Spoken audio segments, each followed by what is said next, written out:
Hallo und herzlich willkommen. Ja, hallo auch von mir. Schön, dass du wieder dabei bist. Heute ist Tag 49. Mensch, wir lernen jeden Tag 15 neue Wörter. Das ist wirklich super. Ja, die Zeit vergeht schnell. Und denk dran, bis Tag 60 bleiben wir auf Niveau A2 und danach gehen wir gemeinsam auf das nächste Level B1. Das wird bestimmt eine interessante Entwicklung für dich. Auf jeden Fall. Und du kannst natürlich auch die Shadowing-Technik benutzen. Also das heißt, wiederhole die Sätze laut nach uns.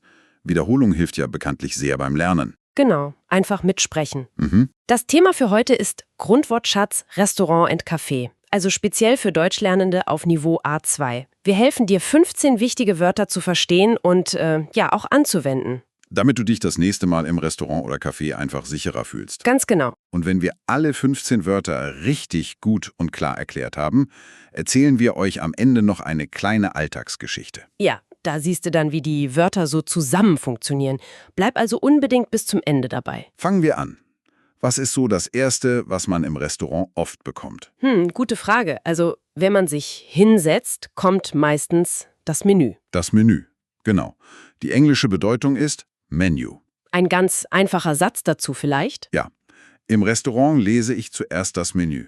Dann weiß ich, was es überhaupt gibt. Stimmt. Manchmal hört man aber auch ein anderes Wort dafür. Das ist ganz ähnlich. Die Speisekarte. Ah, ja. Die Speisekarte. Die Bedeutung ist auch Menü. Ist das denn genau das Gleiche wie das Menü oder gibt es da einen kleinen Unterschied? Meistens ist es wirklich das Gleiche. Also die Liste mit Essen und Trinken. Manchmal kann das Menü auch ein festes Angebot sein, so wie ein Tagesmenü. Aber oft sind die Wörter austauschbar. Okay, verstehe. Man kann also zum Beispiel sagen, Kellner, bringen Sie mir bitte die Speisekarte. Alles klar. Und was steht so auf dem Menü oder der Speisekarte? Zum Beispiel das Getränk. Unbedingt. Ohne geht's ja kaum. Das Getränk. Auf Englisch Drink oder Beverage. Ja, im Restaurant oder Café fragt man ja oft, was möchtest du als Getränk? Wasser oder Saft? Oder Limo, Kaffee, Tee. Es gibt ja viele Getränke. Stimmt.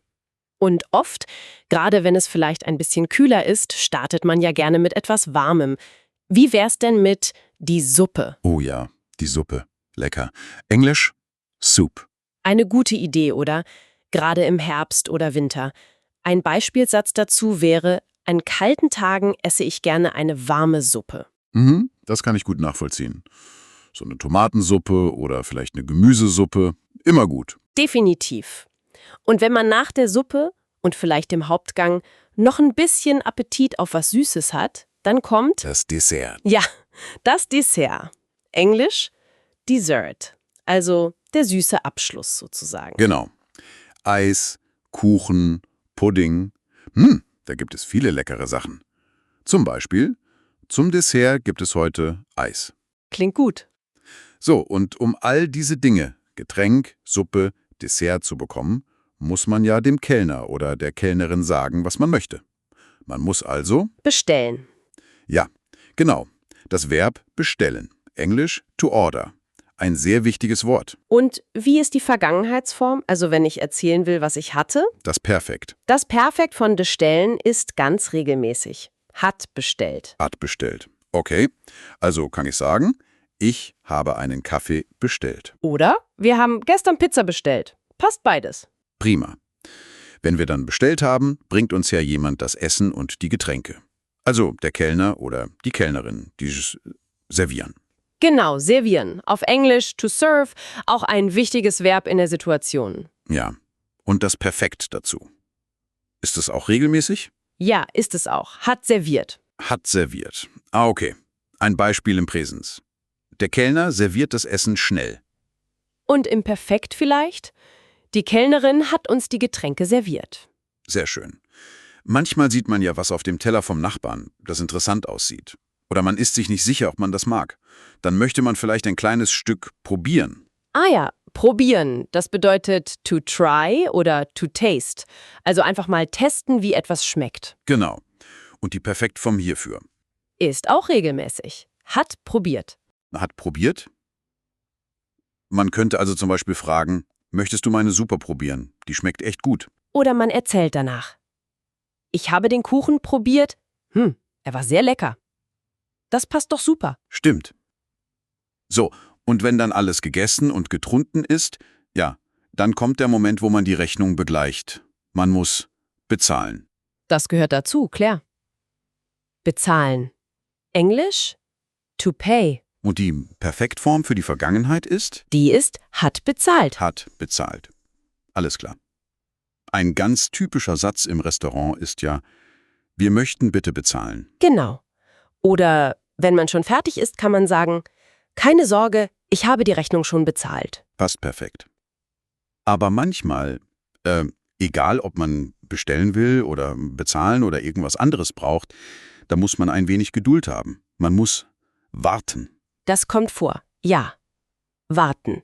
Englisch to wait. Ja, manchmal ist einfach viel los im Restaurant oder im Café. Das Perfekt von warten ist hat gewartet. Hat gewartet. Okay. Zum Beispiel. Wir warten schon 10 Minuten auf den Kellner. Oder rückblickend. Wir haben lange auf das Essen gewartet, aber es war zum Glück lecker. So. Das waren jetzt schon die ersten 10 Wörter. Das lief doch ganz gut, oder? Finde ich auch. Und an dieser Stelle vielleicht eine kurze Anmerkung von uns. Wenn dir diese Besprechung hier gefällt, dann abonniere doch bitte unseren Kanal und gib uns einen Daumen nach oben. Ja, das hilft uns wirklich sehr, weiterzumachen. Das wäre super nett von dir. Okay, machen wir weiter mit den restlichen 5 Wörtern. Die beschreiben oft, wie man sich fühlt oder wie etwas ist. Zum Beispiel, wenn man dringend Essen braucht, dann ist man Hungrig. hungrig. Genau. Englisch hungry. Dieses Gefühl, wenn der Magen knurrt und man essen möchte. Ja, ein Beispiel. Nach der Arbeit bin ich immer sehr hungrig. Das kenne ich nur zu gut. Und wenn man nicht essen, sondern eher was trinken möchte, dann ist man Durstig. richtig, durstig. Englisch thirsty. Dieses Gefühl, wenn die Kehle ganz trocken ist. Zum Beispiel. Ich habe lange gesprochen. Jetzt bin ich durstig. Oh ja, Oder auch. Nach dem Spaziergang in der Sonne bin ich immer durstig. passt. Und wenn das bestellte Essen dann kommt und es richtig gut schmeckt, wie nennt man das dann? Man sagt, es ist Lecker. lecker. Ein schönes Wort, finde ich. Englisch tasty oder delicious. Ja, es beschreibt einfach, dass etwas gut schmeckt. Nichts Kompliziertes. Ein Beispiel. Der Kuchen ist sehr lecker. Oder man kann auch sagen, die Suppe war wirklich lecker. Das kann man ja für fast alles verwenden, was schmeckt. Stimmt. Und wenn man dann genug gegessen hat, wenn man nicht mehr hungrig ist, dann ist man Satt. satt. Genau. Englisch fill, also im Sinne von nicht mehr hungrig. Richtig. Ein typischer Satz wäre, ich kann nichts mehr essen, ich bin satt. Puh. Oder wenn dir jemand noch Dessert anbietet. Danke, aber kein Dessert für mich. Ich bin schon satt. Prima. Und unser letztes Wort für heute beschreibt den Preis. Wenn etwas nicht viel kostet, wenn es günstig ist, dann ist es Billig. billig. Englisch? Cheap. Es bedeutet einfach, dass der Preis niedrig ist. Manchmal kann billig auch eine negative Bedeutung haben, so wie schlechte Qualität, aber oft geht es wirklich nur um den Preis. Gut zu wissen, dieser Hinweis. Ein Beispiel wäre dann, das Tagesgericht ist oft sehr billig. Das ist ja meistens ein gutes Angebot. Ja, genau. Oder in diesem kleinen Café ist der Kaffee ziemlich billig und auch noch gut. Fantastisch. Das waren sie also, unsere 15 Wörter zum Thema Restaurant und Café heute. Menü, Speisekarte, Getränk, Suppe, Dessert, bestellen, servieren, probieren, bezahlen, warten, hungrig, durstig, lecker, satt und billig. Puh, Genau. Eine ganze Menge. Und wie am Anfang versprochen, kommt jetzt eine kleine Alltagsgeschichte, in der all diese Wörter vorkommen. Hör gut zu, dann siehst du nochmal, wie sie im Zusammenhang verwendet werden. los geht's. Anna und Ben treffen sich in der Stadt. Sie waren ziemlich lange unterwegs und sind jetzt doch ziemlich hungrig. Ja, und weil die Sonne so scheint, sind sie auch ganz schön durstig. Sie entdecken ein nettes kleines Café und gehen einfach mal rein. Sie setzen sich an einen Tisch und der Kellner bringt ihnen auch sofort das Menü. Es ist eine schön gestaltete Speisekarte. Anna sieht, dass es eine Tagessuppe gibt, eine Karottensuppe. Sie sagt, oh, ich glaube, ich nehme die Suppe. Ben hat irgendwie mehr Lust auf was Süßes. Er entdeckt einen Schokoladenkuchen. Für mich bitte ein Dessert, sagt er zum Kellner, als dieser kommt, um die Bestellung aufzunehmen. Sie bestellen also die Suppe für Anna und den Kuchen für Ben. Und klar, sie bestellen auch Getränke. Anna nimmt eine Apfelschorle und Ben einen Eiskaffee. Der Kellner ist sehr nett und serviert die Getränke schon nach ganz kurzer Zeit. Sie müssen also nicht lange warten. Und wenig später kommt auch schon die Suppe und der Kuchen. Anna fängt an zu essen. Wow, die ist aber gut, sagt sie. Möchtest du mal probieren? Ben nimmt einen kleinen Löffel voll. Ja, wirklich lecker, stimmt er zu. Sein Kuchen schmeckt ihm aber auch ausgezeichnet. Sie essen gemütlich alles auf. Anna lehnt sich dann so zurück und sagt, also ich bin jetzt aber richtig satt. Ben nickt, er ist auch satt und ziemlich zufrieden.